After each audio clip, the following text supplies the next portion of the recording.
Hello everyone, आप सभी का बहुत बहुत स्वागत है।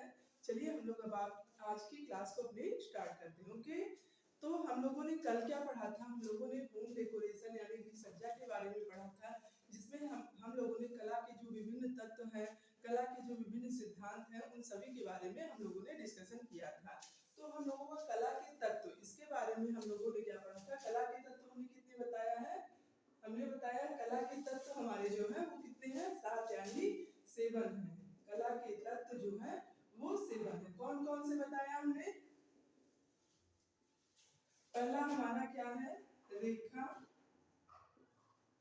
सेकंड आकार। थर्ड बनावट।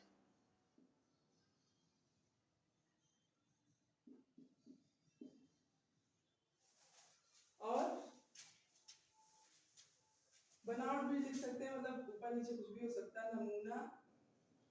हमने कल इसको याद करने का एक तरीका बताया था। एक वर्ड अपने माइंड में रख लीजिए याद करने के लिए। सिंपली आप लोग अपने तरीके से कुछ भी रख सकते हैं, लेकिन हमने क्या बनाया, हर एक वर्ड का पहला पहला अल्फाबेट जो है उसको लेकर, जैसे रेयान, पोरंग, प्रारी, इसको हम याद कर लेंगे तो हमारे जितने कला के 7 तत्व हैं इसको हम इसलिए याद, इसको हमने अपने तरीके से किया। आप लोग भी जिस सीक्वेंस वाइज याद करते हैं आप उसको लगा सकते हैं। जैसे रेयान यानी रेखा, आकार, नमूना, पो यानी पोत, रंग यानी हमारा कलर होगा, प्रा यानी प्रकाश, यानी प्रकाश और छाया हो गया, और लास्ट जो हमारा 7वां तत्व है कला का वो क्या है? रिक्त स्थान।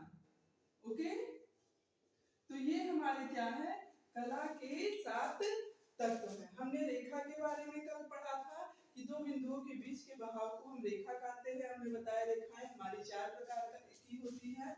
कौन कौन सी रेखाएं हमने बताया था होती हैं? लंबवत, क्षैतिज, तिरछी और वक्र रेखा। इसके बारे में हम लोगों ने पढ़ा। फिर आकार के बारे में पढ़ा कि विभिन्न रेखाओं के द्वारा ही हम किसका आकार का निर्माण करते हैं। जैसे हम त्रिभुज बना रहे हैं, इसके लिए भी हमको रेखा की जरूरत है। वर्ग बना रहे हैं, इसके लिए भी रेखा की जरूरत है। आयत बना रहे हैं, इसके लिए भी रेखा की जरूरत है। तो हम रेखाओं के द्वारा विभिन्न प्रकार के आकार का निर्माण करते हैं। तो हम लोगों ने कल रेखा और आकार के बारे में कंप्लीट कर लिया।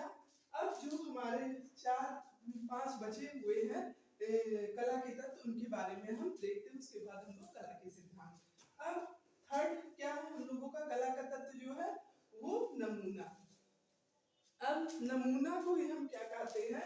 इसी को हम डिजाइन कहते हैं। क्या कहते हैं? डिजाइन कहते हैं। नमूना को ही डिजाइन कहा जाता है। नमूना क्या है? ये हम कह सकते हैं रेखा, आकार, रंग, रूप आदि तत्वों का मिश्रित रूप ही नमूना कहलाता है। किसका? रेखा, आकार, रंग, रूप, बनावट, इन सभी तत्वों के मिश्रित रूप को ही हम नमूना कहते हैं। या इस तरह से कह सकते हैं कि रेखा, आकार, रंग आदि के द्वारा नमूने का निर्माण होता है। किसके द्वारा? रेखा, नमूने का निर्माण किसके द्वारा? रेखा, आकार, रंग, रूप के द्वारा क्या इसका निर्माण होता है? किसका? नमूने का निर्माण। तो हम कह सकते हैं कि नमूना क्या है? रेखा, आकार और रंग, इन सभी के द्वारा नमूने का निर्माण होता है, या इन सभी के मिश्रित रूप को हम नमूना कहते हैं। सपोज दैट आप इसको इस तरह से समझ सकते हैं, जैसे क्या बोला? रेखा, आकार और रंग इन सभी के द्वारा किसका? नमूने का निर्माण होता है। तो हम, ये हमारी रेखा हो गई ना, ये भी हमारी क्या है? रेखा है। ये क्या है? ये भी रेखा है। और ये क्या है? ये भी रेखा है। तो इन चारों रेखाओं के मिलने से क्या बन गया? एक शेप बन गया ना, आकार बन गया। ये रेखाएं मिला दी हमने तो एक आकार यानी शेप बन गया। अब हम क्या करेंगे? मान लो इसमें ऐसे से फ्लावर बना देते हैं और इस तरह से उसमें डिजाइन बना देते हैं। तो ये हमारा क्या बन गया? ये हमारा एक नमूना बन गया। क्या बन गया? नमूना बन गया। तो यही तो हमने अभी बताया है कि रेखा, आकार और रंग, इन सभी के द्वारा हमारे नमूने का निर्माण होता है। हमने विभिन्न रेखाओं का प्रयोग करके एक आकार बनाया जिसको हम आयत कहते हैं, और उसमें फूल बनाए। फूलों में हम रंग भर देंगे सुंदर सुंदर से। अभी तो यहाँ ब्लैक लगा रहे हैं, लेकिन सारे के रंग भर देंगे तो क्या होगा, ये नमूना तैयार हो जाएगा और नमूना हमारा सुंदर लगेगा। तो नमूना, रेखा, आकार, रंग इन सभी का मिश्रित रूप है। 1 सेकेंड।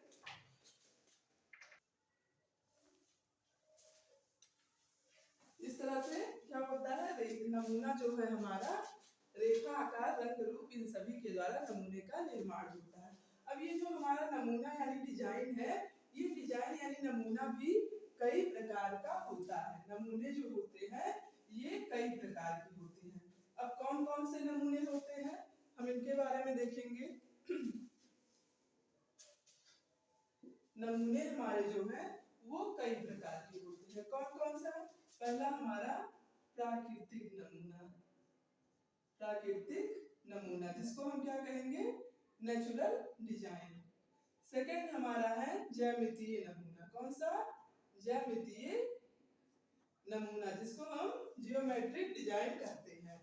और थर्ड हमारा क्या है, अमूर्त, जिसको हम एब्स्ट्रैक्ट यानी आधुनिक नमूना भी कहते हैं। कौन सा? अमूर्त डिजाइन या आधुनिक डिजाइन। आधुनिक डिजाइन। और उसके बाद हमारा कौन सा नमूना है, मिश्रित नमूना। और धार्मिक नमूना, कहीं कहीं धार्मिक का भी जिक्र है। धार्मिक नमूना और मिश्रित नमूना। ओके, मिश्रित नमूने को हम मिक्स डिजाइन कहते हैं, और प्राकृतिक नमूने को क्या कहेंगे, नेचुरल कहेंगे, और ज्यामितीय को जियोमेट्रिक कहेंगे। ओके, और अमूर्त को क्या कहते हैं, एब्स्ट्रैक्ट। ओके, तो हमारे नमूने कितने प्रकार के हैं, प्राकृतिक नमूना, ज्यामितीय नमूना, अमूर्त नमूना, धार्मिक नमूना और मिश्रित नमूना। ये हमारे नमूने के प्रकार हो गए। अब हमारा प्राकृतिक नमूना क्या है। प्राकृतिक नमूना हमारा क्या है, नाम से ही स्पष्ट हो रहा है कि प्राकृतिक नमूनों में हम प्राकृतिक चीजों को देखते हैं। जैसे हमारा क्या हो गया, पेड़ पौधे हो गए, पेड़ पौधे, नदी, झरना, नदी, झरना, पशु और पक्षी, ये सभी क्या है, हमारे प्राकृतिक नमूने हैं। ये सभी जहां देखने को मिलेंगे, इसका मतलब वो जो नमूना है वह प्राकृतिक डिजाइन। हम लोग जैसे प्राकृतिक दृश्य बनाते हैं ना, ऐसे करके यहाँ हमने पहाड़ बना दिया, यहाँ हमने सूर्य बना दिया, ऐसे से करके बनाते हैं। हमने नदी बना दिया, यहाँ पेड़ पौधा बना दिया, और यहाँ पे एक घर बना देते हैं। ओके, तो ये हमारा क्या है, एक प्राकृतिक दृश्य है ना। तो इस तरह से प्राकृतिक नमूना जो होता है उसमें पेड़ पौधे, नदी, झरने, पशु पक्षी, जानवर आदि देखने को मिलता है। और सेकंड हमारा क्या है, ज्यामितीय नमूना। ज्यामितीय नमूना जो है इसका निर्माण जो होता है रेखाओं के द्वारा होता है। किसके द्वारा? रेखाओं के द्वारा ज्यामितीय नमूने का निर्माण होता है। आपने देखा होगा पंजाब की फुलकारी में ऐसे रहेगा, उसमें फूल वगैरह बना दिया जाता है। तो ये क्या है, हमारा ज्यामितीय नमूना है। इसका निर्माण रेखाओं के द्वारा होता है। ये नमूना जो है कल्पनाशीलता और सृजनशीलता से संबंधित होता है। कौन? ज्यामितीय नमूना। और अमूर्त नमूना जो है हमारा आधुनिक नमूना जो है, इसमें क्या होता है, यह स्पष्ट नहीं होता है। व्यक्ति जो होता है इसमें अपने उस अनुसार उसे जो दिखाई देता है वह उसी को बोल देता है, और सबके अनुसार ये अलग अलग होता है। ये अमूर्त जो होता है ना, यह स्पष्ट रूप से नहीं होता है कि कोई डिजाइन है। इसको हर व्यक्ति के अनुसार, किसी को उसमें कुछ नजर आएगा, किसी को कुछ नहीं। आजकल आधुनिक नमूना इसको कहा जाता है ना। आजकल देखते हो कि बहुत से क्या आ रही है, पेंटिंग्स आ रही है जिसमें समझ में नहीं आता है कि क्या बना हुआ है, बट उसका प्रचलन बहुत ज्यादा से लोग अपने घरों में लगा रहे हैं। ऐसे करके कई रंग बिरंगे से ऐसे ऐसे करके ऐसे लाइनें बनी रहती है, इस तरह की लोग बट उसको लगा रहे हैं। उसमें क्या होता है, लोग अपने अनुसार उसमें ढूंढ लेते हैं कि इसमें क्या बना हुआ। जैसे आपने चंद्रमा को देखा ना, चंद्रमा के बीच में छाया सा दिखाई देता है, तो कोई देखेगा उसमें कहेगा अरे मुझे तो भालू नजर आ रहा है, किसी को क्या पहाड़ सा नजर आता है, किसी को कुछ नजर आता है, तो वो क्या उसका कोई एक वो शेप नहीं है कि उसमें बना क्या हुआ है। लोग क्या करते हैं उसको अपने हिसाब से, कोई बनाता कुछ बना है, कोई बोलता है कि कुछ बना हुआ है। तो अमूर्त नमूना क्या है, यही कि इसमें जो है अमूर्त नमूने में स्पष्ट नहीं होता है कि इसमें क्या बना होता है, व्यक्ति अपने अनुसार कुछ भी बोल देता है। और अमूर्त नमूने को ही हम आधुनिक नमूना कहते हैं। और जैसे कि आप लोग बादल भी देखते होंगे, बादल में देखते होंगे यहाँ पे बच्चे छोटे से पहले ये सब बहुत देखते थे कि क्या बादल में देखो हमको ये नजर, घोड़ा दौड़ता हुआ नजर आ रहा है, ये नजर आ रहा है। तो यही हमारा अमूर्त नमूना है कि किसी को कुछ दिखाई देता है, किसी को कुछ दिखाई देता है, बट वह स्पष्ट नहीं होता है। ओके, क्या होता है ना, स्पष्ट नहीं होता है। और धार्मिक नमूना क्या है, इसमें धार्मिकता से जुड़ी हुई चीजें बनी होती हैं। जैसे क्या रामलीला हो गया, सीताराम वनगमन हो गया, समुद्र मंथन का हो गया, तो ये सारी चीजें बनी होती है, तो इसको हम धार्मिक नमूना कहते हैं। अभी प्रेजेंट टाइम में नहीं, बट हम लोग बहुत छोटे थे, मुझे भी हल्का हल्का याद आता है, किसी के यहाँ एक पर्दा लगा हुआ था, उस पर्दे पे जो है क्या भगवान से समुद्र मंथन से संबंधित कुछ फोटो बनी हुई थी या क्या उस पर प्रिंट हुआ था पर्दे पे। तो ये वो पर्दा जो है, यानी इस तरह की जो चीजें हमको देखने को मिलती है, तो उसको हम क्या कहेंगे, धार्मिक नमूना। पहले ये सब चीजें पर्दे में भगवान वगैरह बने रहते थे, अब तो कोई उस पर्दे को नहीं यूज करेगा, बट तो वो हमारा क्या है, धार्मिक नमूना है। झंडे वगैरह में भगवान का झंडा, उसमें भगवान जी बने हुए हैं, तो वो हमारा धार्मिक नमूना हो जाएगा। ओके, और मिश्रित नमूना, मिश्रित नमूना जो होता है सभी का मिश्रित रूप होता है। मिश्रित नमूना उसमें क्या होता है, प्राकृतिक और ज्यामितीय डिजाइन का मिश्रण होता है, उन्हें हम प्राकृतिक मिश्रित नमूना कहते हैं। इसमें क्या होता है, प्राकृतिक और ज्यामितीय डिजाइन का मिश्रण होता है, का मिश्रण होता है, इस कारण हम इसे क्या कहते हैं, मिश्रित नमूना। आई बात समझ में। नमूना हमारा क्या है, रेखाओं, आकार, रंग, रूप, इन सभी का मिश्रित रूप ही हमारा नमूना यानी डिजाइन है। हमारा जो डिजाइन है वो कई प्रकार का है, प्राकृतिक नमूना, ज्यामितीय नमूना, अमूर्त यानी आधुनिक नमूना, धार्मिक और मिश्रित नमूना। ओके, इतना समझ में आया नमूने के प्रकार जो है।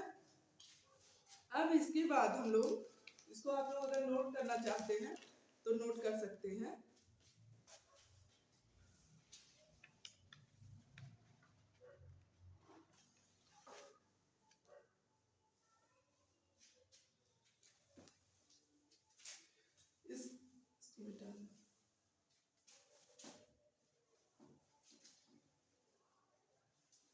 हमारा नमूना भी हो गया। अब हम लोग क्या देखेंगे, पोत। पोत क्या है, पोत क्या है, टेक्सचर है। और टेक्सचर यानी पोत, पोत को ही हम क्या कहते हैं इंग्लिश में, इंग्लिश मीनिंग क्या है, टेक्सचर है। मान लीजिए पोत आपको समझ में नहीं आता है तो टेक्सचर याद किए रखेंगे तो समझने में आसानी होगी। ओके,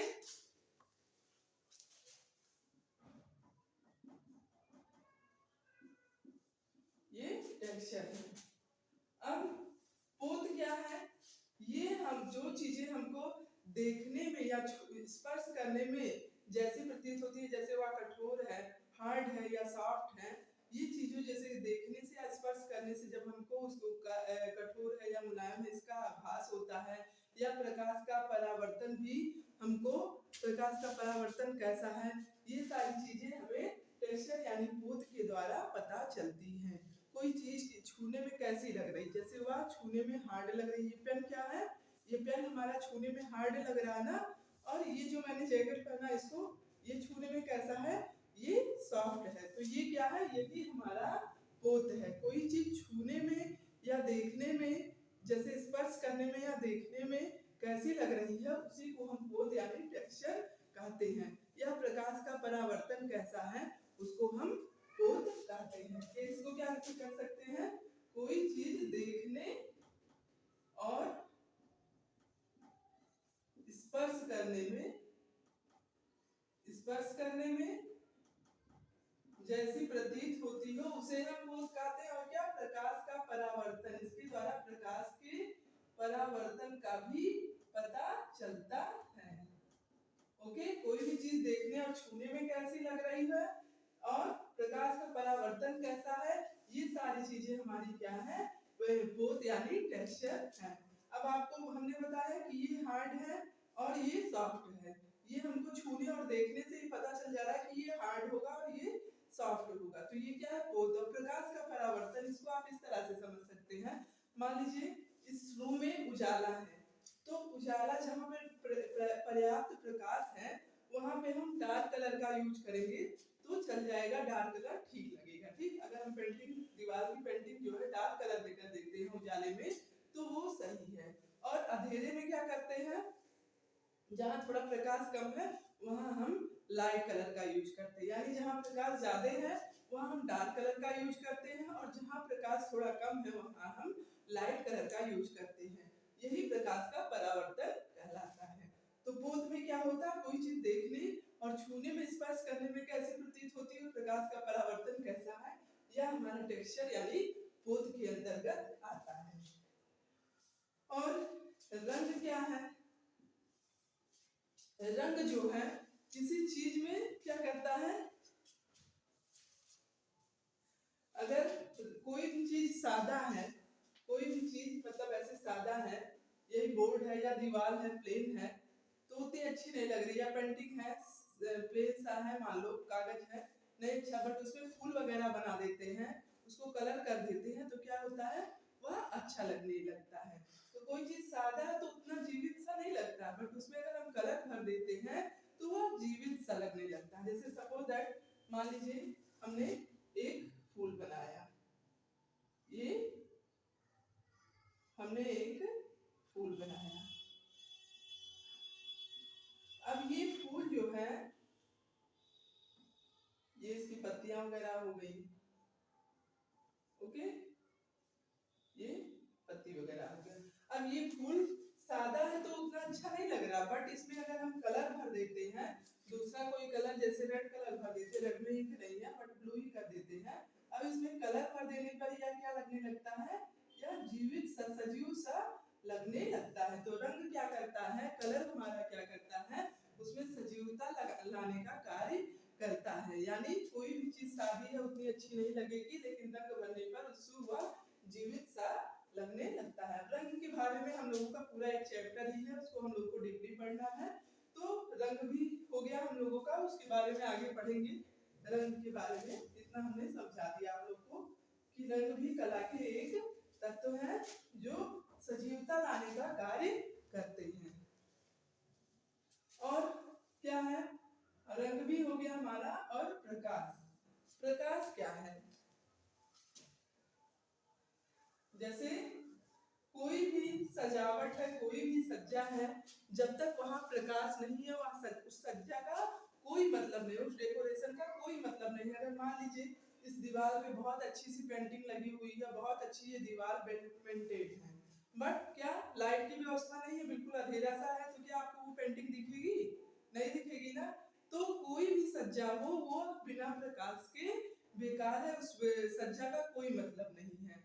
जैसे क्या होता था, आप कितना सा सवाल लीजिए बट लाइट ही नहीं है, कोई देख ही नहीं पाएगा आपको, तो उसका क्या मतलब हो सज्जा का। इसलिए कला के तत्व में प्रकाश का भी बहुत महत्व। पहले क्या होता था, दिवाली में होम डेकोरेशन वगैरह होता था ना, तो दिन भर क्या होता था, भैया लोग पूरे दिन लाइट ही सेट करने में लग जाता था, और शाम को क्या हो पता चले मौके पे या तो लाइट चली गई या तो वोल्टेज डिम हो गया, तो क्या हुआ, पूरे दिन तो उन्होंने डेकोरेशन में लगाया, पूरा मेहनत किया, बट लाइट ही नहीं तो उनकी कोई सज्जा दिखेगी दिखेगी ही नहीं। ऐसी सज्जा का क्या मतलब है। अब आज तो इन्वर्टर है, बात अलग है, लेकिन आज के 20 साल पहले घर घर इन्वर्टर नहीं था ना, तो क्या है, कोई भी सज्जा हो जब लाइट चली गई तो वो दिखेगी नहीं, प्रकाश रहेगा नहीं तो वो दिखेगा नहीं। तो प्रकाश के बिना कोई भी सज्जा बेकार है, कुछ दिखाई नहीं देगा। और लास्ट हम लोगों का क्या है, रिक्त स्थान यानी ब्लैंक स्पेस।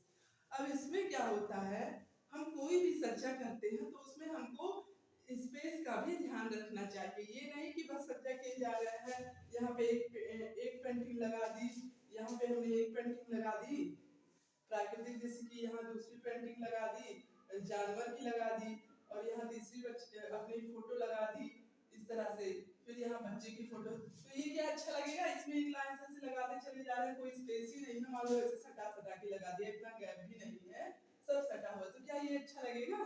नहीं अच्छा लगेगा। एक रूम में बहुत सारी चीजें भर दी जाए तो क्या वो सुंदर लगेगी? नहीं लगेगी।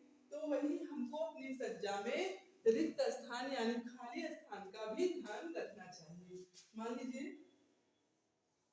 हम फूल बना रहे हैं, फूल बनाए इस तरह से, फूल सटा सटा के उसमें बनाते जा रहे हैं,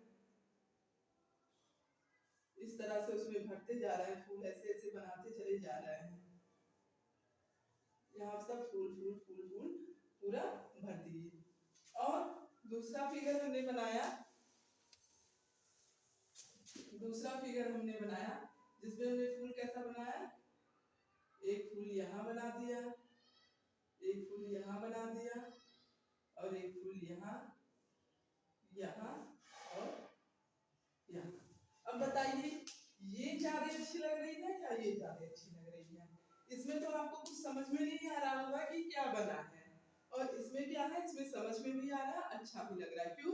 क्योंकि इसमें जो है ब्लैंक स्पेस यानी रिक्त स्थान का ध्यान रख के या सजावट की गई है, और इसमें रिक्त स्थान का ध्यान नहीं रखा गया, पूरा भर दिया गया, इसमें स्पेस कहीं है ही नहीं, कुछ पता ही नहीं चलता। तो हम जो भी सज्जा, जो भी डेकोरेशन करते हैं उसमें हमको रिक्त स्थान का ध्यान रखना चाहिए। ओके, तो ये हमारा रिक्त स्थान हो गया। तो हमारे कला के तत्व कितने हैं? 7 हैं। रेखा, आकार, नमूना, पोत, रंग, प्रकाश और रिक्त स्थान। ये हमारे कला के 7 तत्व हैं जिसको हम लोगों ने कंप्लीट कर लिया। ये बहुत ही ये जो है हमारा मोस्ट इम्पॉर्टेंट टॉपिक है, इससे हर बार एग्जाम में क्वेश्चन पूछे जाते हैं, चाहे आपका पीजी हो, एलटी हो, जेआईसी हो, नेट हो, सब में कला के तत्व हैं, कला के सिद्धांत कौन से जितने भी क्वेश्चन होते हैं वो सारे पूछे जाते हैं। तो हमारे कला के तत्व हो गए 7 हैं, जो कि अब हम लोग कला के सिद्धांत के बारे में देखेंगे। किसके बारे में? कला के सिद्धांत।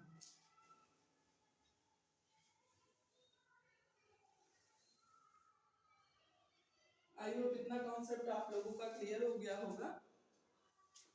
मैं आगे बढ़ती हूँ।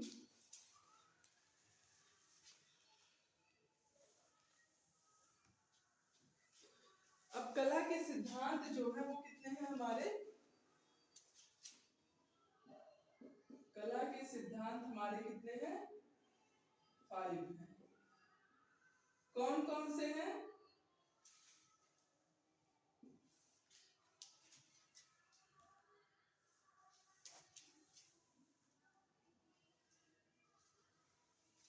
अनुपात, सेकंड हमारा क्या है? संतुलन, अनुपात, संतुलन, लय, अनुरूपता, जिसको हम एक रूपता भी क्या कहते हैं? क्या कहते हैं? एक रूपता। और लास्ट हमारा क्या है? दबाव यानी बल, दबाव या बल। तो ये हमारे क्या है? कला के 5 प्रिंसिपल हैं। ये हमारे कला के 5 सिद्धांत हैं, अनुपात, संतुलन, लय, अनुरूपता। इसको हम क्या कहते हैं? कला के जो सिद्धांत हैं, अनुपात को हम क्या बोलते हैं? प्रपोर्शन। क्या बोलते हैं?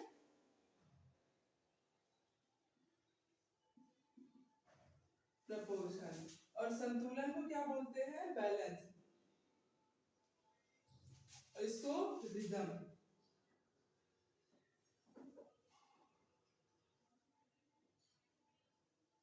रिदम।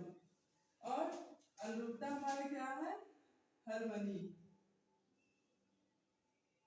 अनुरूपता को हम क्या बोलते हैं? हार्मनी। और बल हमारा क्या है? एम्फेसिस। एम्फेसिस। ओके, तो प्रोपोर्शन, बैलेंस, रिदम, हार्मनी और एम्फेसिस, ये क्या है? हमारे कला के 5 सिद्धांत हैं। अब हम किसके बारे में देखेंगे? अनुपात। अनुपात क्या है, हम इसके बारे में देखेंगे कि अनुपात है क्या।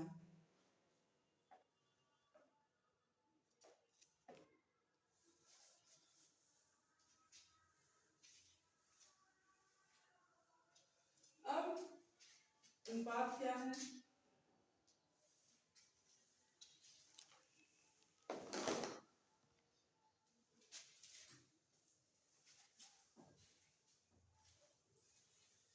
अनुपात हमारा क्या है, ये हम कह सकते हैं माप एवं क्षेत्रों का एक दूसरे से संबंध ही हमारा क्या कहलाता है? अनुपात। माप एवं क्षेत्रों का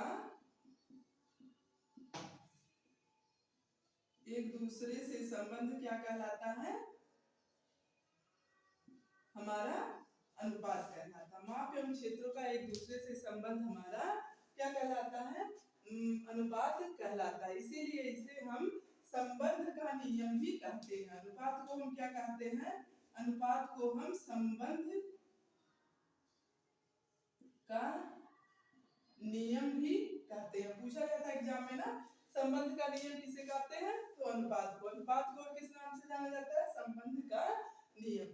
तो माप एवं क्षेत्रों का एक दूसरे से संबंध ही क्या कहलाता है? अनुपात कहलाता है। जैसे किसी भी चीज का एक अनुपात यानी रेशियो होता है ना, कोई भी चीज है उसका एक कोई भी चीज है उसको एक रेशियो यानी एक अनुपात में होना चाहिए। जैसे कोई भी चीज हमने बताया उसका एक रेशियो एक अनुपात होना चाहिए। जैसे इसका रेखा का अनुपात, रेखा का अनुपात होना चाहिए, कोई भी चीज है, और दूरी का अनुपात और माप का अनुपात, ये सारी चीजें जो है अनुपात में होनी चाहिए। कोई भी चीज है उसका एक रेशियो एक अनुपात होता है। जैसे रेखा का अनुपात हो गया, दूरी का अनुपात हो गया और माप का अनुपात। अब इसको हम इस तरीके से समझ सकते हैं। रेखा मतलब अनुपात हमारा क्या है? कोई भी चीज है उसका एक रेशियो होना चाहिए। उसी को हम जैसे रेखा का अनुपात क्या होता है? उनका आपस में संबंध होना चाहिए। जैसे रेखा का अनुपात इसको हम किस तरीके से समझ सकते हैं? जैसे रेखा का अनुपात तब माना जाएगा जब ये रेखा ऐसी है, यहाँ रेखाएं क्या है?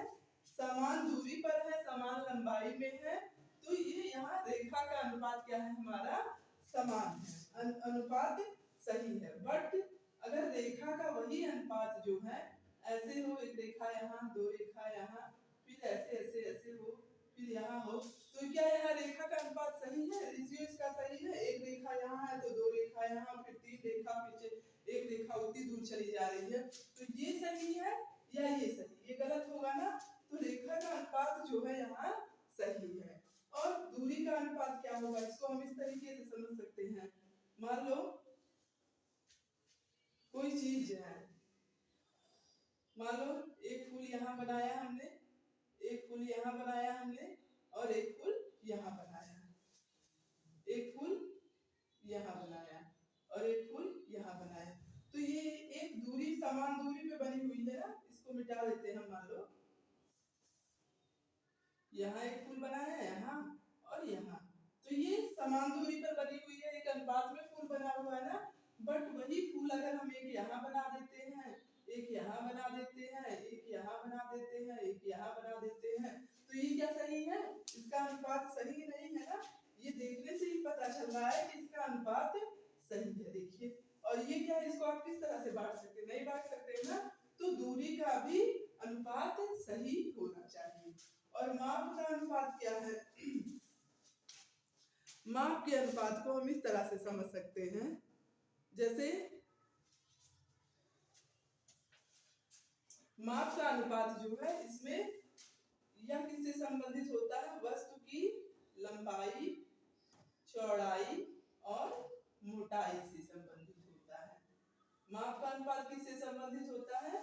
वस्तु की लंबाई, चौड़ाई और मोटाई से यह संबंधित होता है।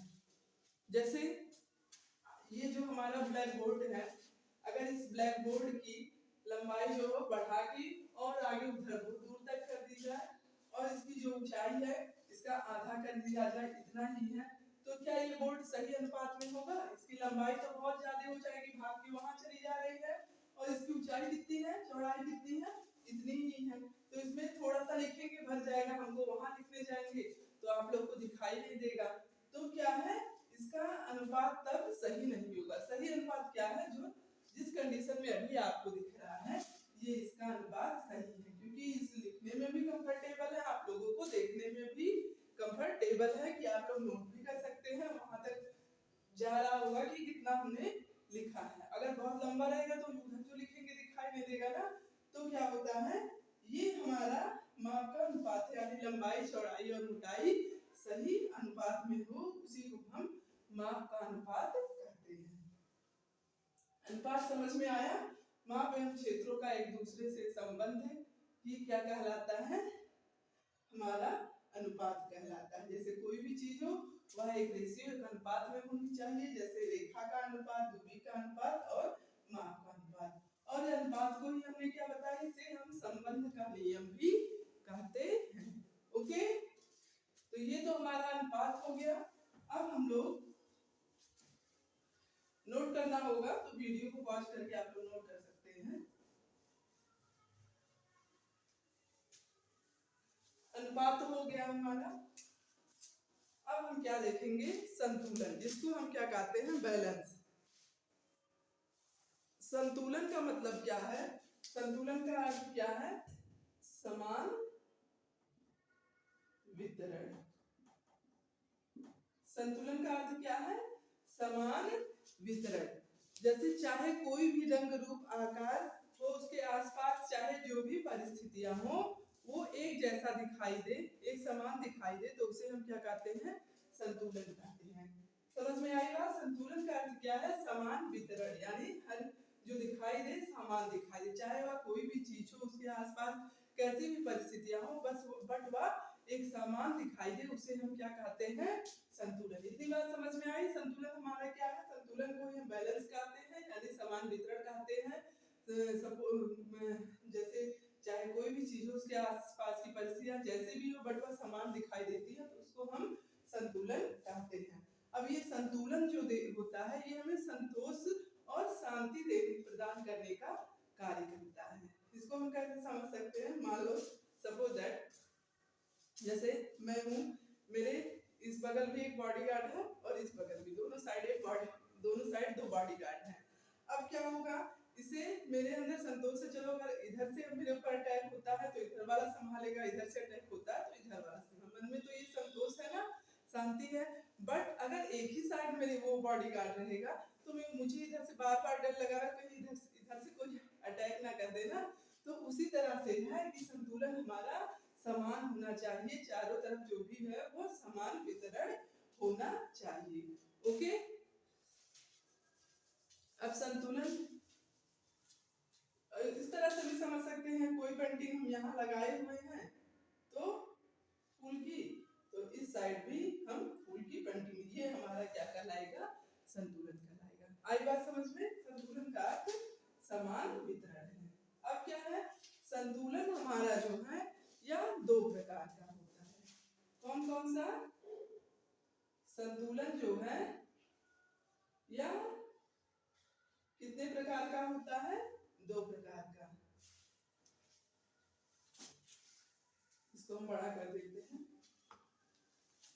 हमारा एक होगा औपचारिक संतुलन, औपचारिक संतुलन, और सेकंड हमारा है अनौपचारिक संतुलन, अनौपचारिक संतुलन। तो इसको नोट कर लीजिए, संतुलन दो प्रकार का था, औपचारिक और अनौपचारिक।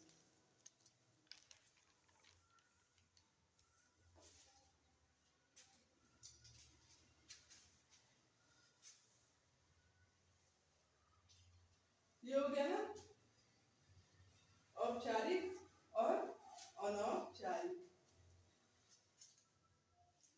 औपचारिक हमारा क्या होगा, जहां पर रंग, रूप, आकार सब एक समान दिखाई दे रहे हो, उसको हम कौन सा संतुलन कहते हैं, औपचारिक संतुलन। रंग, रूप, आकार सब एक जैसा दिखाई दे रहा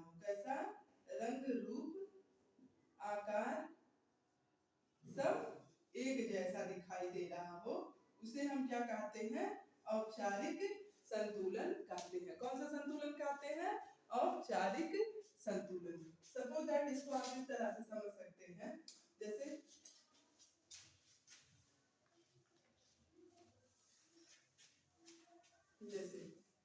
हमने यहाँ पे समझाने के लिए बना दे, ये हमारी एक दीवार है, तो हमने यहाँ पे एक पेंटिंग लगाई, बीच में दूसरी पेंटिंग और यहाँ पे एक पेंटिंग लगाई। तो क्या है, यहाँ पर क्या है, हमको समान केंद्र के अगल बगल, ये भी हम कह सकते हैं कि केंद्र के आसपास की चीजें समान हो या फिर रंग रूप आकार एक जैसा हो, सब उसको भी अगर हम क्या कर सकते हैं? औपचारिक संतुलन। तो ये केंद्र के आसपास की चीजें एक समान है ना, हम दीवार पे ऐसे भी फोटो लगा, पोस्टर लगा देते हैं ऐसे, हाँ। तो ये क्या है?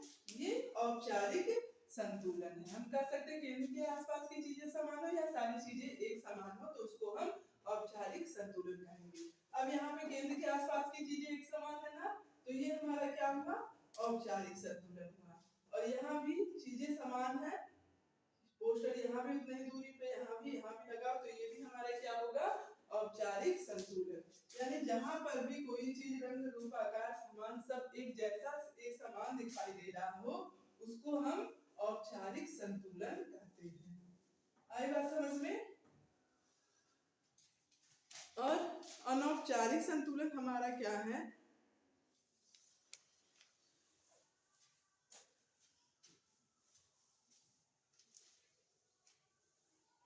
औपचारिक हमारा हो गया, यहाँ रंग रूप आकार सब एक समान होता है, और यहाँ क्या होता है? हमारा रंग रूप आकार सब असमान होता है, एक जैसा नहीं होता है। कैसा होता है? रंग रूप आकार में असमानता होती है, आकार असमान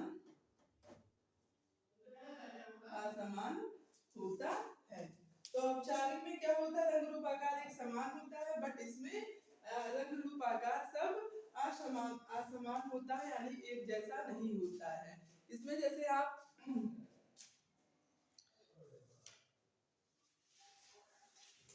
असमान होता है, यानी इसमें आप यहाँ अपने फ्लावर पॉट रख दिया, यहाँ अपने कुत्ते की फोटो रख दी, यहाँ बिल्ली की फोटो रख दी, और यहाँ पे अपनी फोटो लगा दी। तो ये सारी चीजें क्या है? ये समानता को प्रदर्शित नहीं कर रही है ना, तो ये असमान है। या फिर एक जगह इस डिजाइन में और एक वर्ग वाला रख दिया आपने, एक आयत वाला, तो ये सारी चीजें समान है ना? समान नहीं है ना, तो ये असमानता को प्रदर्शित करती है। तो इसको हम क्या कहेंगे? अनौपचारिक संतुलन। आई बात समझ में? औपचारिक में समान होता है, अनौपचारिक में असमान होता है। अब हमारा जो औपचारिक संतुलन है वह भी दो प्रकार का होता है। ओके, औपचारिक संतुलन को ही ये भी नोट कर लीजिए, हम सममितीय संतुलन कहते हैं। कौन सा संतुलन? सममितीय संतुलन भी कहते हैं। किसको? औपचारिक संतुलन को। अब हमारा औपचारिक संतुलन जो है यह भी दो प्रकार का होता है। द्विसुडोल प्रत्यक्ष या स्पष्ट संतुलन।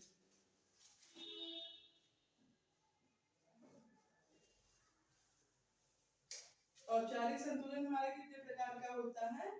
दो प्रकार का। कौन कौन सा? द्विसुडोल संतुलन और प्रत्यक्ष या स्पष्ट संतुलन। कौन सा? प्रत्यक्ष या स्पष्ट संतुलन। औपचारिक हमारा कितने प्रकार का होता है? द्विसुडोल और प्रत्यक्ष या स्पष्ट संतुलन। द्विसुडोल जो होता है इसमें क्या होता है? केंद्र के दोनों ओर एक जैसी सज्जा की जाती है। नाम से स्पष्ट है द्विसुडोल ना, यानी केंद्र के दोनों तरफ एक जैसी सज्जा की जाती है। जैसे हमने अभी बताया ना, उसी तरह से यहाँ पे एक पोस्टर, यहाँ पे एक पोस्टर, दीवार है, इस तरह से पोस्टर लगाए, तो केंद्र के दोनों ओर सज्जा कैसी है? एक जैसी। या फिर हमने दीवार पे क्या किया, यहाँ पे इस तरह लगा दिया, यहाँ पे इस तरह का पोस्टर लगा दिया या पेंटिंग लगा दी, तो क्या केंद्र के दोनों ओर सज्जा क्या है, एक समान है, एक जैसे दिख रही है ना। तो द्विसुडो संतुलन जो होता है इसमें केंद्र के दोनों ओर सज्जा यानी सजावट एक समान होती है, एक जैसी दिखाई देती है। और इसमें क्या होता है, द्विसुडो ऐसा हो गया। और प्रत्यक्ष और स्पष्ट संतुलन जो है इसमें क्या होता है, इसमें दोनों तरफ सज्जा एक जैसी नहीं होती है। सज्जा केंद्र के दोनों तरफ सज्जा एक जैसी नहीं होती। इसमें केंद्र के दोनों तरफ सज्जा एक जैसी होती है और इसमें केंद्र के दोनों तरफ सज्जा एक जैसी नहीं होती है। जैसे मान लो ये दीवार है, बीच में हमने फ्लावर रख दिया, यहाँ लायन रख दिया और यहाँ एक लाफिंग बुद्धा रख दिया। तो क्या है, यहाँ पर कोई भी चीज समान नहीं है ना, तो इसको हम क्या कहेंगे, प्रत्यक्ष स्पष्ट अनौपचारिक सज्जा संतुलन। इसको हम क्या कहेंगे, प्रत्यक्ष या स्पष्ट संतुलन। यहाँ पे हमने लाफिंग बुद्धा रख दिया, यहाँ हमने फ्लावर रख दिया, यहाँ हमने लायन को रख दिया। तो क्या एक सज्जा समान है, समान नहीं है ना।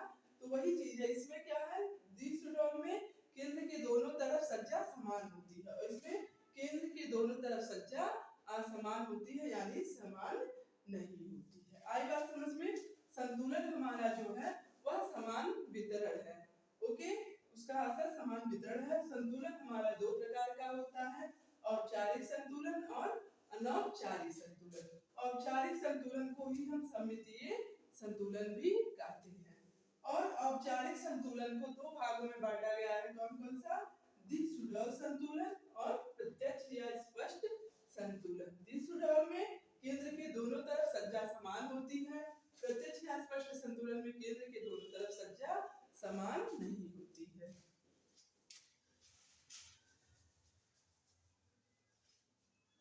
इन तीनों, इसमें अगर हमने केंद्र पर ध्यान दिया तो सारी चीजें हमको दिख जाती है ना, बट इसमें हमको अलग अलग चीज देखने के लिए अलग अलग ध्यान केंद्रित करना पड़ेगा। इसमें प्रत्यक्ष और स्पष्ट संतुलन में हमको अलग अलग चीजों को देखने के लिए अलग अलग ध्यान केंद्रित करना पड़ेगा।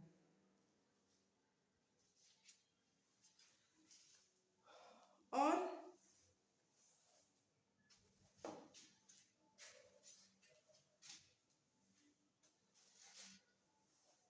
ये हमारा जो है संतुलन जो है, ये औपचारिक और अनौपचारिक के अतिरिक्त कहीं कहीं एक और संतुलन दिया हुआ है, क्या, जिसे हम विकिरणीय संतुलन कहते हैं। कौन सा, विकिरणीय संतुलन। कहीं कहीं इसका भी जिक्र है, औपचारिक और अनौपचारिक के अतिरिक्त कहीं कहीं विकिरणीय संतुलन। इसको हम रेडियन बैलेंस कहते हैं। कौन सा बैलेंस, रेडियन बैलेंस कहते हैं। कोई भी सज्जा नमूना आकृति अगर गोल फॉर्मेट में है तो उसको हम विकिरणीय संतुलन कहेंगे। कोई भी सज्जा है या आकृति है, सज्जा या आकृति अगर वह गोल फॉर्मेट में है, किसमें, गोलाकार है, गोलाकार है, तो उसे हम क्या कहेंगे, विकिरणीय संतुलन। इसको हम इस तरह से समझ सकते हैं, मान लो ये हमारा सेंटर टेबल हो गया, क्या है, सेंटर टेबल हो गया। अब इसके बगल में हम क्या करेंगे, एक चेयर इधर से लगा देंगे और एक चेयर इधर से लगा देंगे, एक चेयर इधर से लगा देंगे और एक चेयर इधर से लगा देंगे। तो क्या होगा, सेंटर टेबल हमारा गोल है ना, तो उसके बगल हम चेयर लगा देंगे तो एक गोलाकार सी आकृति बन जाएगी। इसी आकृति को, ऐसी ही सजावट को जो गोलाकार हो, उसे हम क्या कहते हैं, विकिरणीय संतुलन। सपोज दैट हमारा सूर्य जो है ये गोल है ना, अब इसके जो प्रकाश ऐसे है निकल रहे हैं, ये भी हमारा क्या होगा, विकिरणीय संतुलन। हमारा फैन ऊपर चल रहा है, राउंड सा दिखता है ना, तो वो भी हमारा क्या है, विकिरणीय संतुलन। तो इस तरह से हम लोगों ने कुर्सी को, अपने सोफे को सेट किया कैसे, गोलाकार। तो कोई भी सज्जा और आकृति अगर गोलाकार है, गोल फॉर्मेट में है, तो उसे हम क्या कहते हैं? विकर्णीय संतुलन यानी रेडियल बैलेंस कहते हैं। आई बात समझ में? हम लोगों का अनुपात हो गया, संतुलन हो गया। अब हम लोग लय के बारे में देखेंगे। किसके बारे में? लय के बारे में।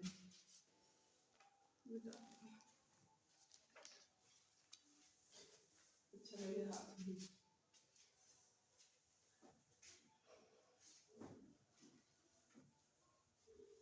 इतना समझ में आया? अगर आप लोग को समझ में नहीं आता, जब भी वीडियो देखिए कमेंट कर दीजिए, हम देखेंगे तो दोबारा से उसके बारे में जो पूछना हो समझा देंगे।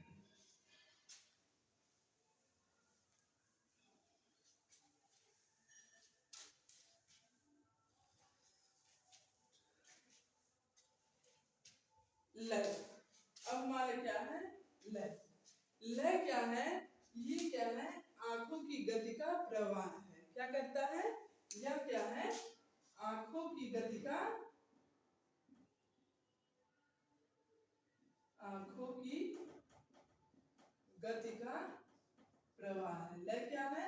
आंखों की गति का प्रवाह है। और यह क्या करता है? हमारी आंखों को जो है यह गति प्रदान, यानी हमारी आंखों को गति प्रदान करने का कार्य करता है, गति प्रदान करता है। ओके, लय क्या करता है? हमारी आंखों को गति प्रदान करता है। यह निरंतरता और नियमितता को बढ़ाने में भी सहायक होता है। किसको? निरंतरता, निरंतरता को बढ़ाने में सहायक होता है। कैसे बढ़ाता है निरंतरता? कैसे यह आंखों को गति प्रदान करता है, इसको हम देखेंगे। मान लीजिए आप कोई व्यक्ति है, उससे पहली बार मिल रहे हैं, उसको पहले नहीं देखे तो क्या करते हैं? पहले आप उसको ऊपर से नीचे तक देखते हैं ना, तो ये क्या है? एक लय में देखते हैं। आप उसको पूरा नीचे से ऊपर तक, ऊपर से नीचे तक अच्छे से देख लेते, तो क्या देखने का एक आंखों को, आपको आंखों को गति प्रदान करने। या हमने यहाँ लिखा तो आप यहाँ से यहाँ तक ये सारी चीजें तो क्या करती है? हमारी आंखों को गति प्रदान करती है। तो लय क्या करता है? गति प्रदान करने का कार्य करता है। जैसे पढ़ाई में लय क्या है? मान लीजिए हम आप लोग को पढ़ा रहे हैं, अब बीच बीच में हम पढ़ा क्या रहे हैं? Home decoration. अब आप इसमें हमसे टेक्सटाइल का क्वेश्चन पूछिए, तो मेरे माइंड में तो अभी तो ये चल रहा है, आप टेक्सटाइल का पूछते हैं तो क्या होगा? उससे हमारा लय जो है डिसबैलेंस हो जाएगा। हम उसको बताने में लगेंगे तो हमारा लय क्या होगा? बिगड़ जाएगा। बार बार कोई डिस्टर्ब कर रहा है तो हमारे पढ़ाने का लय बिगड़ जाएगा। आप पढ़ रहे हैं, आपको बार बार कोई डिस्टर्ब कर रहा है, ये कर दो वो कर दो, तो पढ़ाई का लय बिगड़ जाता है। तो इसी तरह से हमारा कला का सिद्धांत जो है उसमें भी इसी तरह का ये लय है। ये हमारी सज्जा को, हमारी आंखों को गति प्रदान करने का कार्य करता है। कोई गाना गाता है ना तो हम बोलते हैं उसकी लय बहुत अच्छी है, यानी उतार चढ़ाव का उसको ज्ञान है, गाने में उतार चढ़ाव कैसे करना है। तो लय क्या है हमारा? लय हमारा उतार चढ़ाव है। आई बात समझ में? आई होप इतना कॉन्सेप्ट आप लोगों का क्लियर हो गया होगा कि गति हमारा, लय हमारा क्या है।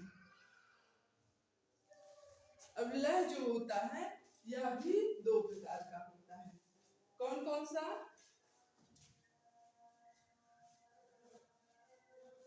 नियमित लय और स्वच्छंद लय।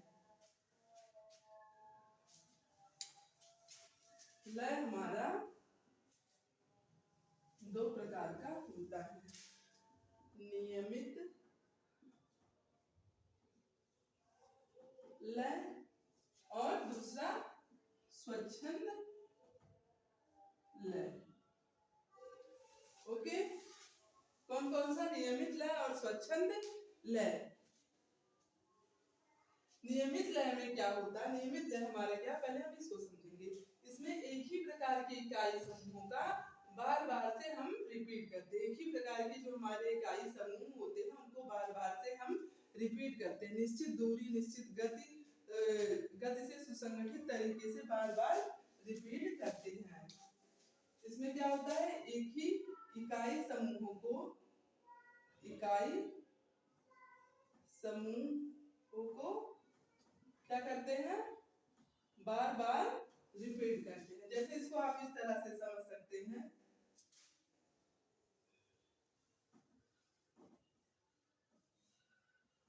हमने एक पेंटिंग बनाई, उसमें क्या किया, यहाँ एक फूल बनाया इस तरह से, फिर यहाँ एक फूल बनाया, फिर यहाँ एक फूल बनाया,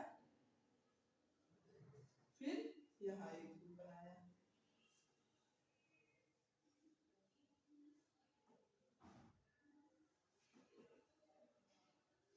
अब इसमें क्या हो रहा है, एक ही इकाई समूहों को बार बार रिपीट कर रहे हैं। जो फूल हमने यहाँ बनाया वही फूल हमने समान दूरी पर यहाँ बनाया, वही फूल यहाँ बनाया, वही फूल यहाँ बनाया, बीच में वही डिजाइन उतना ही गैप दिया, वही डिजाइन फिर बनाया। तो इसमें क्या होता है, इकाई समूहों को हम बार बार रिपीट करते हैं, उसको हम क्या कहते हैं, नियमित लय कहते हैं। और इसी तरह समझ सकते हैं, जैसे हमारी ट्रेन की पटरी है, ऐसे ऐसे तो होती है ना, समान दूरी पे ऐसे ऐसे लाइन है, तो ये हमारा क्या है, ये हमारा नियमित लय है। यानी इसमें एक निश्चित दूरी निश्चित गति का सुसंगठित तरीके से बार बार रिपीट किया गया। निश्चित दूरी पर इसको हम फूल को बनाए हैं, फिर बीच बीच में जो डिजाइन बनाए हमारी, उसको बार बार हमने रिपीट किया है। तो नियमित लय में क्या होता है, एक ही इकाई समूह को बार बार रिपीट किया जाता है। और स्वच्छंद लय जो होता है, इसमें क्या होता है, इकाइयों को अनियमित तरीके से, अनियमित अंतर पर, अनियमित दूरी पर हम इसको प्रकट करते हैं। इकाई को अनियमित तरीकों से, अनियमित अंतर पर, मित अंतर पर और अनियमित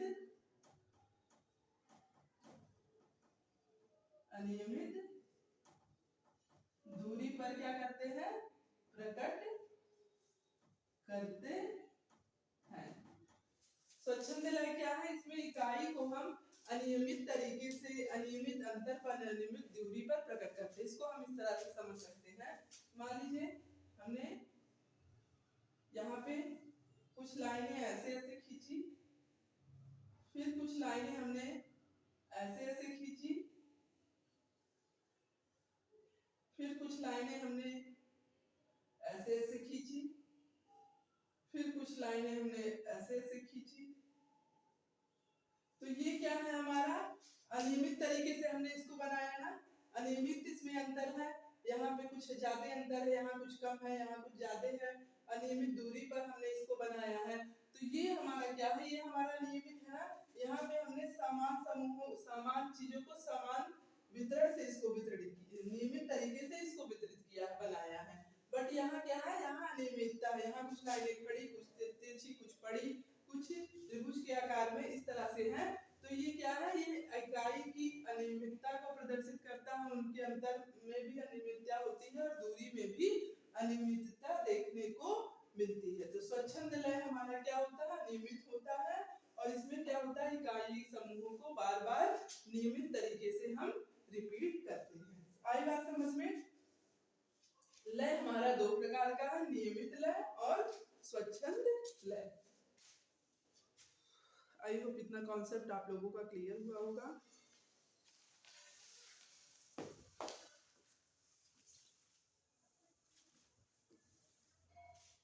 अब जैसे स्वच्छंद लय को हम इस तरह से भी समझ सकते हैं, जैसे हमारे समुद्र की तरंगें हैं, ऐसे ऐसे रहती है ना, ऐसे करके जाके होती रहती है वो, तो ये क्या है, अनियमित तरीके से है, तो इनको हम क्या कहेंगे, स्वच्छंद लय।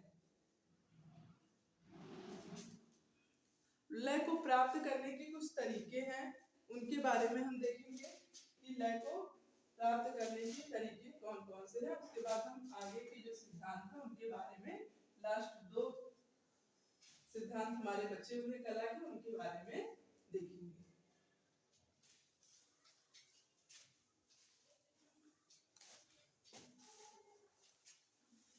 क्या है, लय प्राप्त करने का तरीका, लय प्राप्त करने की विधि। इसको हम कैसे प्राप्त कर सकते हैं, दोहराव एवं पुनरावृत्ति द्वारा। इसके द्वारा दोहराव और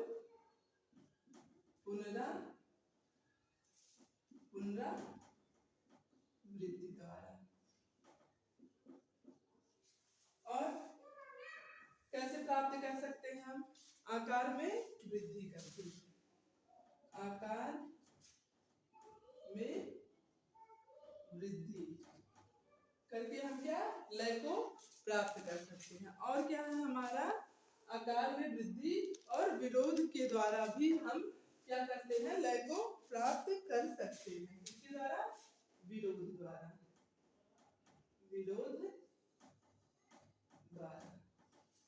अब लय को प्राप्त करने के तरीके कौन कौन से हैं? दोहराव पुनरावृत्ति द्वारा, आकार में वृद्धि करके और विरोध द्वारा। जैसे हम इसको इस तरह से समझ सकते हैं, मान लो दोहराव एवं पुनरावृत्ति द्वारा, ये मान लो हमने जो इसको पहना, मान लो ये मेरा स्वेटर, एक बटन यहाँ लगी है, एक बटन यहाँ, एक बटन यहाँ, ऐसे नीचे, तो ये क्या करता है लय बनाने का कार्य करेगा ना। आप बटन को देखेंगे ऊपर से नीचे तक पूरा उसको देखेंगे, तो बटन एक के बाद दूसरा, दूसरे के बाद तीसरा, तीसरे के बाद चौथा, तो ये दोहराव का कार्य कर रहा है ना, पुनरावृत्ति का कार्य कर रहा है।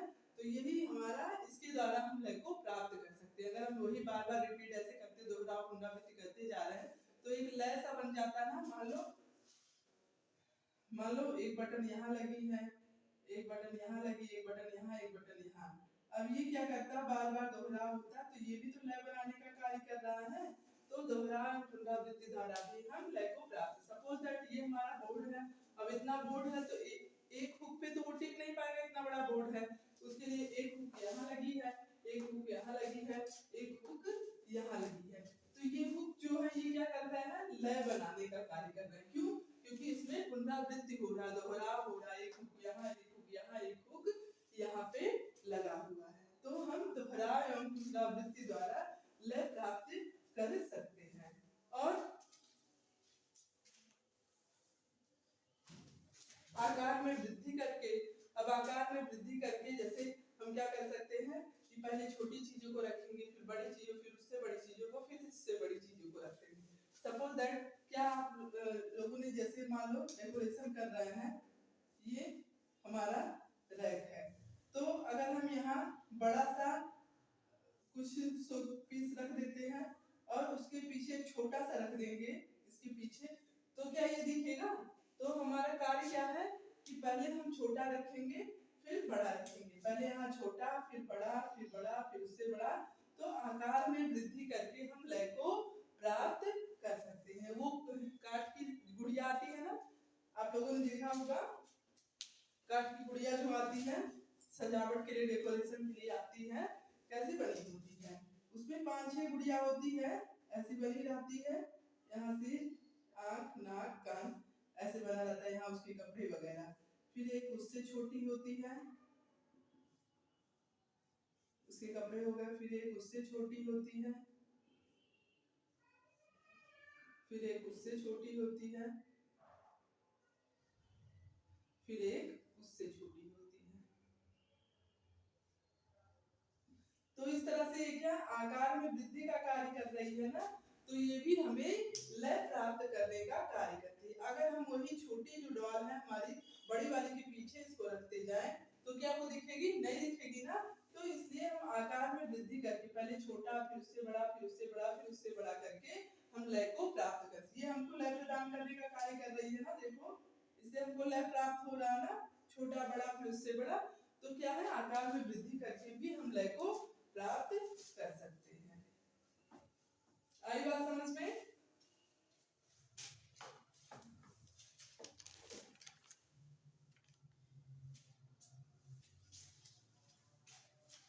और विरोध के द्वारा भी हमें लय का आभास होता है। कैसे?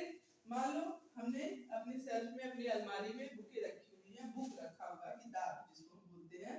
कुछ बुक हमने ऐसे खड़ी खड़ी रखी, कुछ बुक को हमने पड़ी पड़ी रखा, फिर कुछ बुक को खड़ी खड़ी रखा, फिर कुछ बुक को पड़े पड़े रखा। तो ये क्या है? समान सी नहीं है, विरोध है ना। बट ये क्या कर रही है, हमने अलमारी में इस तरह की बुक को रखा, कुछ खड़ी फिर पड़ी, फिर खड़ी फिर पड़ी, ये विरोध तो कर, विरोधाभास इसमें तो दिख रहा है, बट ये क्या कर रही है लय इसके द्वारा भी हमको प्राप्त हो रहा है। एक बार हमारी आंखों को इससे गति प्राप्त हो रही है, पूरा देखते हैं हम, एक लय से इसको देखेंगे। तो लय को प्राप्त करने का एक तरीका क्या है, विरोध द्वारा भी हम लय को प्राप्त कर सकते हैं। दोहराव एवं पुनरावृत्ति द्वारा हम प्राप्त किया जा सकता है लय को, आकार में वृद्धि करके, और विरोध के द्वारा हम लय को प्राप्त कर सकते हैं। ओके, उसके बाद हमारा अनुरूपता यानी एक रूपता का सिद्धांत आता है।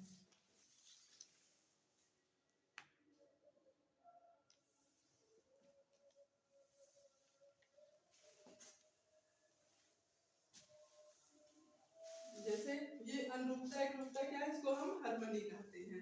तो इसके द्वारा हमको क्या होता है, सजावट में हमें एकता का भाव उत्पन्न होता है। क्या होता है, इसके द्वारा सजावट में एकता का भाव उत्पन्न होता है।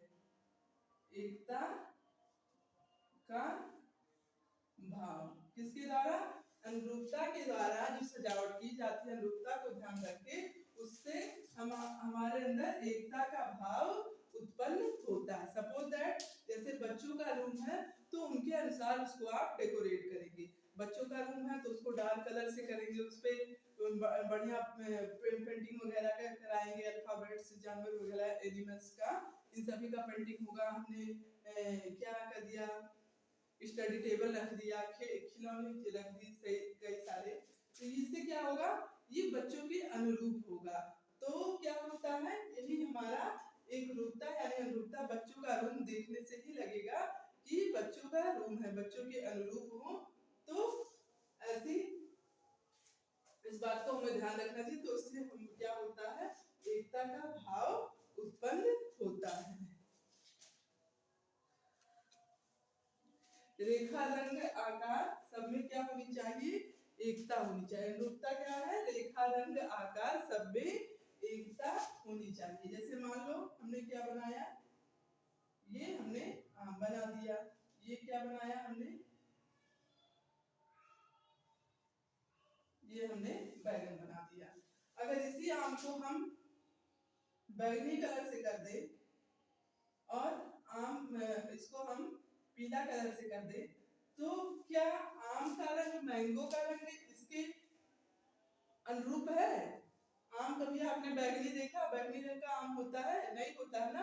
तो आम का रंग इसके अनुरूप नहीं है। कोई भी रंग, आकार, रूप जो है उसके अनुरूप होना चाहिए, उसमें एकता होनी चाहिए। तो हम क्या कहेंगे, इसमें अनुरूपता नहीं है। बैगन रंग पीला होता है? नहीं होता ना, तो इसमें पीला नहीं है। बट वही अगर हम आम को हम पीला कर दें, किस कलर से कर दें, पीला कलर कर दें, और इसको बैगन को बैगनी कर दे, तो ये क्या होगा, ये इसके अनुरूप है ना। बैगन का रंग बैगनी होता है, व्हाइट होता है, ये होता है ना। और मैंगो जो है आपका येलो भी होता है और ग्रीन भी होता है, जैसा रहे। तो इसको हम पीला कर दिए। अगर आम, तो आम हमारा पीला होता है, तो ये क्या है, इसके अनुरूप है। बट अगर इसको नीला कर देते तो उसके अनुरूप नहीं होता। तो कोई भी रंग, आकार, रूप जो होता है उसके अनुरूप यानी उसमें एकता होनी चाहिए, एकता का भाव उत्पन्न होना चाहिए। ये हमारी अनुरूपता यानी एकता हो गई। और दबाव और बल क्या है,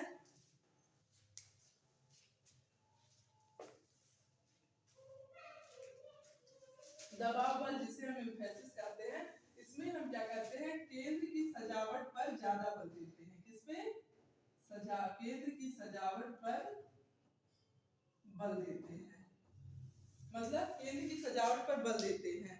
जैसे मान लो ये हमारा टेबल है और उसपे हमने ये गोल सा पॉट रख दिया, गोल सा पॉट रख दिया, तो ये क्या करेगा, सजावट का केंद्र हमारा क्या है, ये टेबल की सुंदरता को बढ़ा रहा है।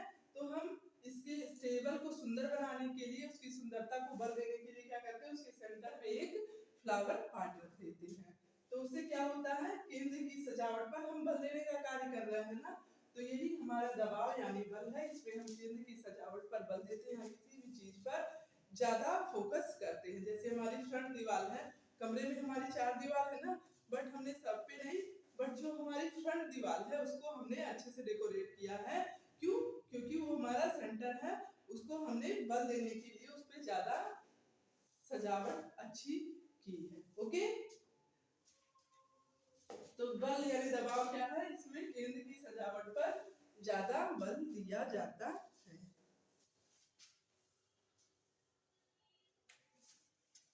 अनुरूपता जैसे आपका इसको इस तरह से भी समझ सकते हैं, हमारा कोई बड़ा सा रूम है, अब बड़े से रूम में एक आप क्या करते हैं, चेयर रख देते हैं, तो ये बड़े से रूम में इतना बड़ा रूम है उसमें छोटी सी चेयर रख देते हैं, तो उस रूम के अनुरूप नहीं होगी ना, उसके लिए आपको बड़ा सा सोफा सेट लगाएंगे तो क्या होगा, वह उस रूम के अनुरूप होगा। तो इसी को हम अनुरूपता कहते हैं। ओके, आई होप इतना कॉन्सेप्ट आप लोगों का क्लियर हो गया होगा। हम लोगों ने आज जो हम लोगों की इम्पोर्टेंट टॉपिक थी उसको कंप्लीट किया। हम लोगों ने गृह सज्जा यानी होम डेकोरेशन के बारे में पढ़ा, कला के तत्व जो है विभिन्न 7 कितने तत्व हैं कला के, रेखा, आकार, नमूना, पोत जिसको टेक्सचर कहते हैं, और प्रकाश, रिक्त स्थान, ये सारी चीजें हमारी क्या है, कला के तत्व हैं। और कला के सिद्धांत हमारे अनुपात, संतुलन, लय, अनुरूपता, एकरूपता, दबाव जिसे हम बल कहते हैं। हमारे तत्व कितने हैं, 7 हैं, बट सिद्धांत कितने हैं, 5 हैं। ओके, तो इस तरह से हमारा जो है ये चैप्टर कंप्लीट हुआ। अब कल हम लोग एक नए चैप्टर के साथ मिलते हैं, तब तक के लिए bye bye, thank you for watching.